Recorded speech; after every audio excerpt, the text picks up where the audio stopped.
Welcome. I'm so glad that you're able to join me here today. Today I am going to be talking about what makes a good meditation versus a bad meditation.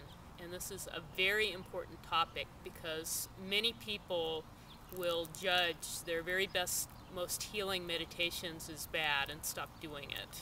And you say, how could this be? And it's for several different reasons. One is that when something difficult is coming up and you're having a meditation where your mind is drifting, or the pain is overwhelming, or the boredom is overwhelming, or whatever it is, you just don't feel like you're able to apply the technique, but you keep staying with it even though it's hard and frustrating. Often those are some of the very best meditations because what you're doing is you're building muscle when it's hard. Sort of like it's easy to ride a bike down a hill and you feel like you're going really fast and having a great ride, but where you're really building the muscle, where you're really building the ability to stay with things when they're tough, is when you're going uphill. So often, even if you think that you've failed, that it was horrible, that you were miserable, those are where, when you come back to your meditation the next week or the next month, those are actually some of the meditations where you have gotten the most impactful training. The other kind of meditation where people sometimes feel like it's a bad meditation is where they don't feel like anything is happening.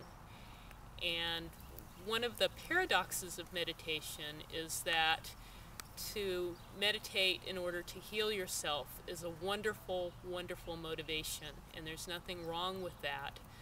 But any meditation that tends to heal, there's it's necessary while you're in the middle of that meditation to give up all attachment to what happens.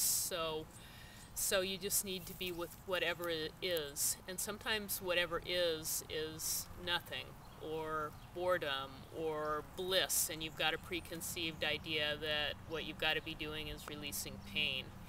So those meditations where nothing seems to be happening, often what people will find is a day or a week or a month later, their life, even though it's been imperceptible change after imperceptible change, the accumulation of those changes lead to profound healing. So that's another instance where people think that, oh, that was a bad meditation, when really it was very good.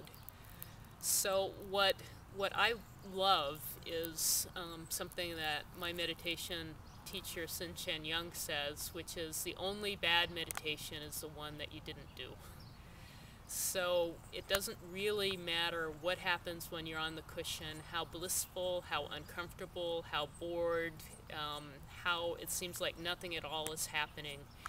All of those are good if you're showing up and you're actually doing the meditation. So no matter what has just happened, no matter what you feel like before you start, I encourage you on a regular basis to not preemptively take yourself away from this healing process because you don't think that it's working. I actually challenge you to be so generous with yourself that you're willing to do this for a period of time, whether you're seeing results or not, that you can notice, and not to judge it until you've got several weeks or a month or maybe even a year under your belt, because